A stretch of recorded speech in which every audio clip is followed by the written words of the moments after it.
I spoke to the Prime Minister earlier. Prime Minister, welcome.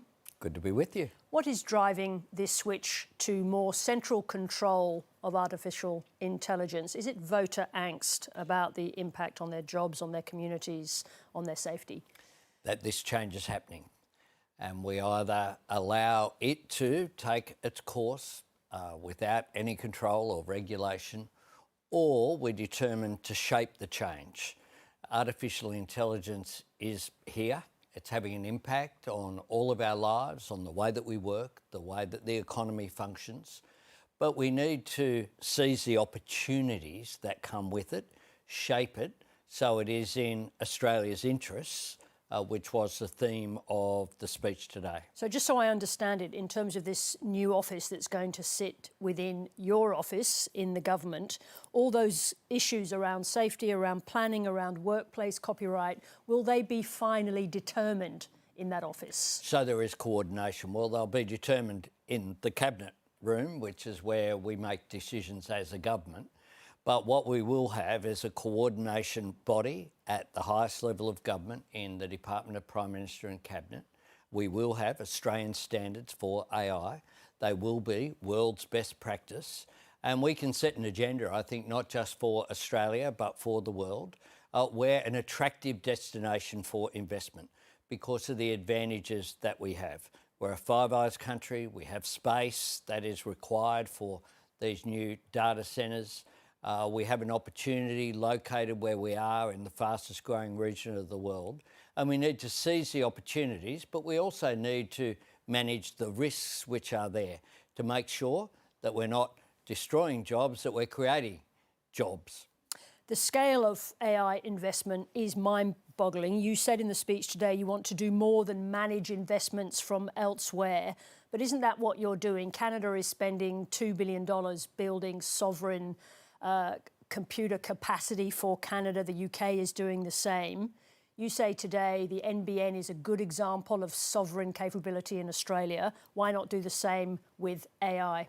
What we will be doing is managing what will overwhelmingly be private sector investment. But why are those countries, why is the UK and Canada doing investment in sovereign capability and we're not? This will be all about sovereignty, but the way that you'll do that is by having Australian standards and Australian rules around it so that there's clarity. If you come and invest here, your investment is welcome, but these are the conditions. So you want to build a big data centre, you have to provide the energy, so that's additional to the grid. You have to pay for transmission. If there are any additional water usage, you have to fund that as well. And it needs to be located in an appropriate location as well. So setting those standards, providing that clarity and that certainty will add to Australia as an important investment destination. This has the opportunity to transform the way that our society functions, and that will occur. It's a matter of whether you sit back and allow it to take its course or whether you shape it, and we're determined to shape it. Let me just go to those questions around energy. You say you're putting, you're going to put hard expectations on companies building data centres here. Of course, what's happened in other places, including in the US, is that communities have seen their power bills go up. Can you guarantee that you will protect Australians from those kinds of impacts we've seen elsewhere? Yes, and that's the point of having Australian standards and being very clear upfront, getting ahead of these issues rather than trying to retrofit once it has occurred. Well, who will be responsible for ensuring that a data centre does not exceed its energy or water use? Well, as a condition of approval, and that's why I'll take the proposition for Australian standards to a meeting of the National Cabinet next month, because a lot of planning approvals, of course, come through state and local government. So we want the three tiers of government to work together with the private sector, with Australian businesses. And one of the benefits of having the Office of Artificial Intelligence in the Department of Prime Minister and Cabinet is working with those bodies outside, including in our universities who are working in this area to make sure that we get this right, that we shape this change in Australia's interests. And just to be clear, those standards will be the same across the country. If you're a data centre builder, you will face the same standards in Victoria that you would in the Northern Territory or Western Australia. That's precisely why we're taking it to the National Cabinet. I think that's important, because otherwise what you will have is states playing each other off and companies trying to take advantage, as occurs with areas like sporting events. So an operator goes to one state and says, if you give us a bigger incentive, we'll come to you rather than another state. Leverage that. We need to stop that. We need a national approach. I think there will be recognition from the premiers and chief ministers that this is a national interest question, which is why we're getting ahead of that, and I'll convene the Cabinet. Again, for clarity, these standards, these will be more than expectations. These will be conditions that must be met and adhered to. Oh, these are mandatory. It's very clear that that's what we're doing, just as we want to mandate as well issues such as intellectual property. Frankly, so that if you're a journalist or a musician or a writer, you continue to have control over what is, after all, your property, your creativity, and that you not only have control over its use, but you also are paid if you agree to it being used. So this is obviously one of the most controversial points for those overseas investors coming here. They say that it's unrealistic for them to have to negotiate with every single rights holder. You're telling them, companies like Anthropic, that that is what they must do.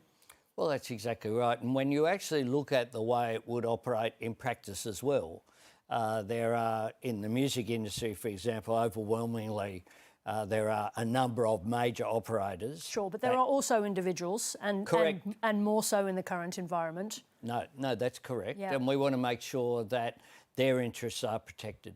So you're prepared to see a company like Anthropic, with the massive potential investment it's got on the table in Australia, you're prepared for them to walk away rather than bend on that issue of copyright? We're confident that the advantages that Australia provides will see significant investment here. I've met with a range of the companies. We've made clear to them our position, and today we've made that very publicly clear as well. We've said that we'll have the National Cabinet to get that coordination. We've set up the Office of Artificial Intelligence today, and early next year we'll be legislating. On the subject of jobs, now it's the case that the jobs apocalypse hasn't quite arrived in the way that many of the big players thought it would, but some of that is to do with maybe slower than expected adoption of AI at the kind of enterprise level.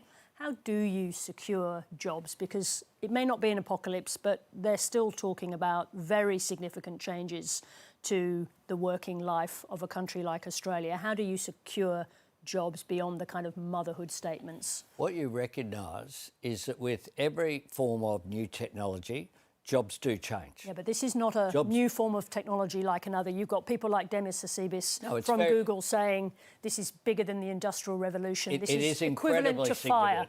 It is incredibly significant. Yep. No question about that. But what also is clear is that jobs will be created. Jobs will change in the way that they function, and that's happening now. So it isn't a question of if or when. The key question is how. How does artificial intelligence have an impact on the way that we work, the way that we engage socially, on the way that our country operates, both domestically but also internationally as well? And what we want to do is to seize the opportunities which are there by mitigating the risks which are there, by making sure as well that you build that social licence, and you build social licence by making sure that people's concerns, which are legitimate, are dealt with in an open, frank and clear way, and providing clarity, both the benefits but also the obligations that will come with this investment. Your colleague, former Cabinet colleague Ed Husic, says that term social licence is almost meaningless when it comes to a technology as powerful as this. Well, it's not at all. The fact is that social licence is what companies want. It's what the ABC wants as well. Yeah, but you don't do it without regulation as well.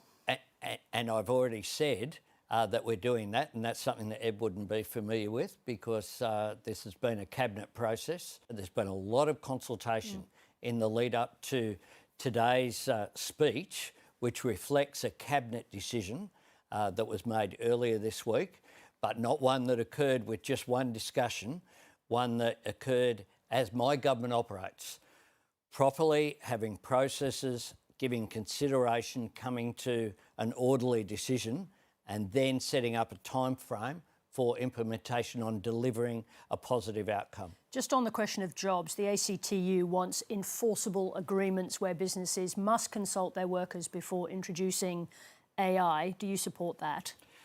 Well, enterprise bargaining, of course, occurs, and that encourages employers and employees. Sure, and on that specific question? Well, that encourages employers and employees to work together. I don't sit in those negotiations. That's something that's worked out between employers and employees. Sure, but do you support the concept that workers should have a say as to whether or not a particular AI is introduced into a workplace? I support the concept that businesses and unions are always better off, and businesses which are most successful are ones that bring their workforce with them, including on the journey of change. What happens if workers don't want to introduce AI and the well, owners of a company do?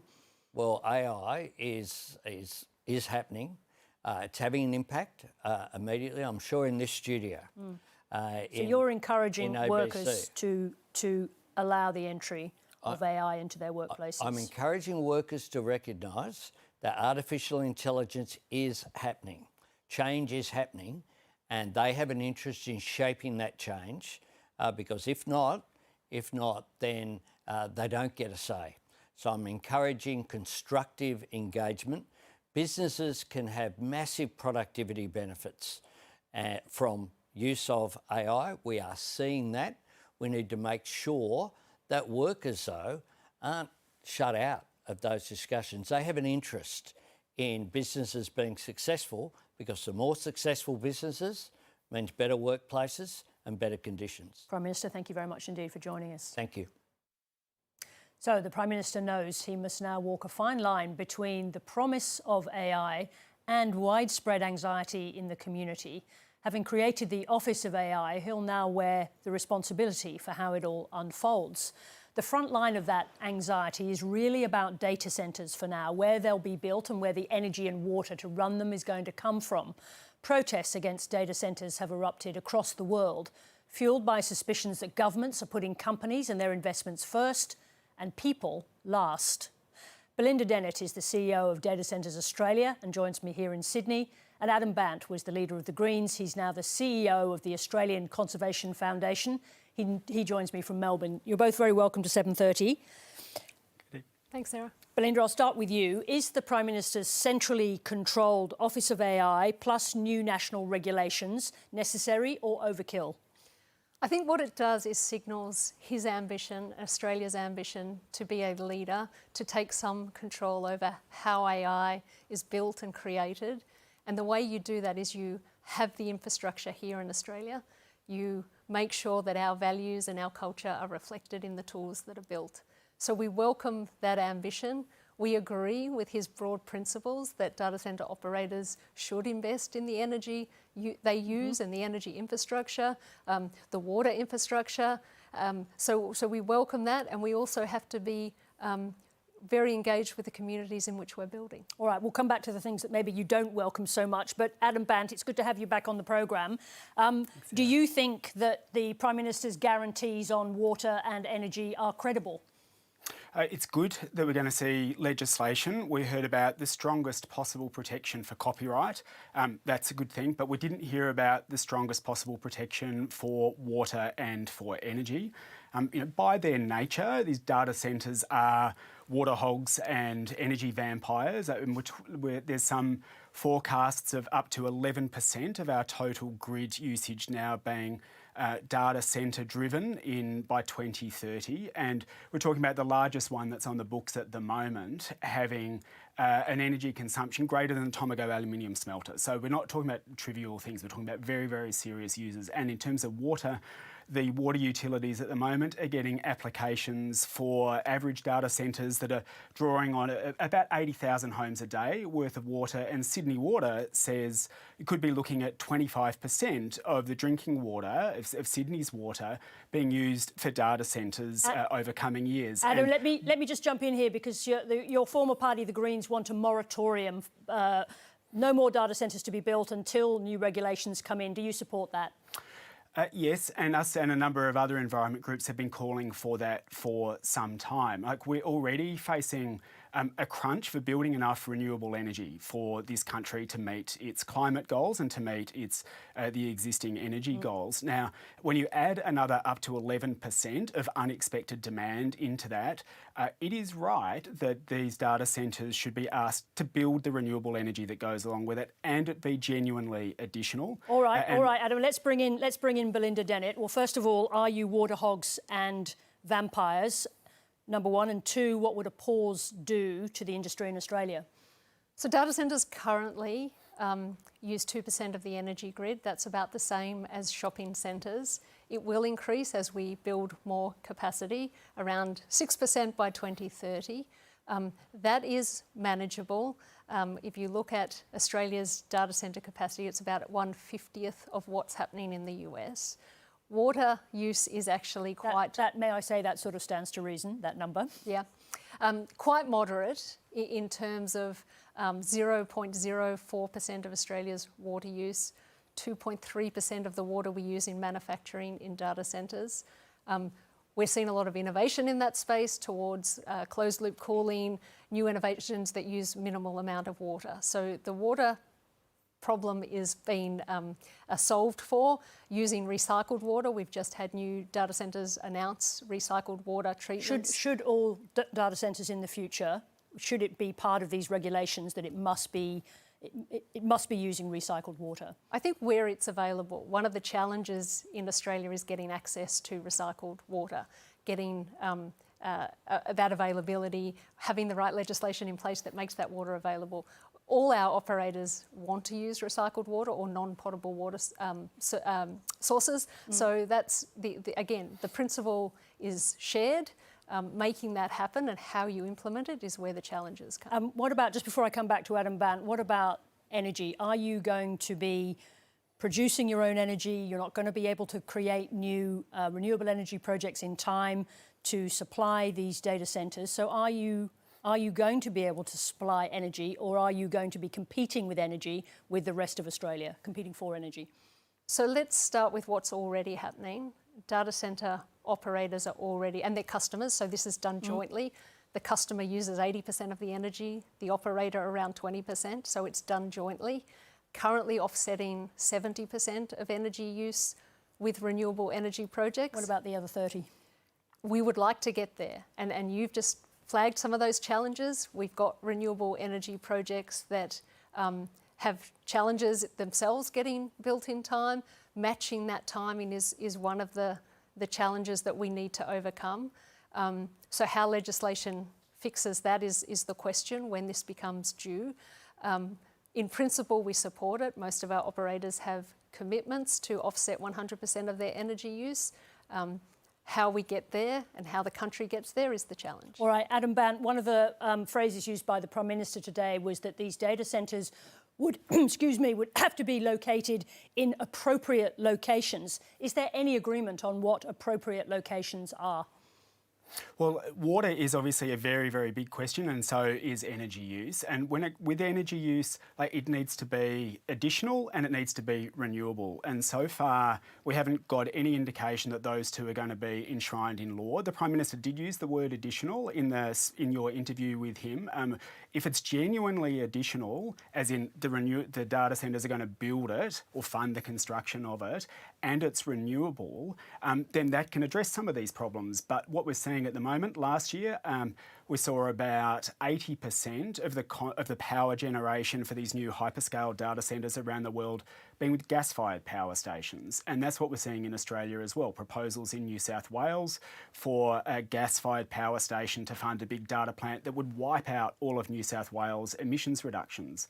Gas is as dirty as coal, but meanwhile you've got companies in the Northern Territory, for example, saying they want to frack the Beetaloo Basin, release a climate bomb and build a data centre. All right, hold on. I'm going to stop you there, actually, not least because you used a Greens phrase and you're not supposed to be doing Greens phrases anymore with your climate bomb. Let me just take it back there.